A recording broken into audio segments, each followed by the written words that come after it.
Hammaga salom. Bugun sizlar bilan Greenleaf Gavharapang do'konidagi ozdiruvchi choylari bilan tanishamiz. Bizlarga ko'p keladigan savollardan biri ozdiruvchi choylaringiz qanday? Rezultat bormi? Qancha vaqtda ozib bilaman degan savollar ko'p keladi. Bugun shu savollarni sizlar bilan birgalikda muhokama etamiz.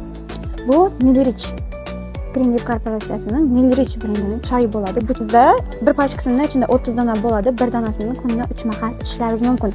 Yoki 1 litrlik yoki undan katta hajmdagi termoslarga choyni damlab kun davomida ichishlaringiz mumkin. Bir oy davomida bitta kilo 8 kilo ozgan mijozlarimiz ham bo'lgan. Bu choyni ichib, ya'ni iste'mol qilib, keyin aloe kapsulasi hamda lotus choyi bilan makkali choylarimiz bor. Bu xohlang lotus choyi bilan aloe kapsulasini birgalikda iste'mol qiling. Xohlang aloe kapsulasini birgalikda iste'mol qiling. Qaysi biri o'zingizga yoqadigan bo'lsa, yoqqanini iste'mol qilsangiz, bu choylarimizning ham ozdiruvchi xususiyati bor.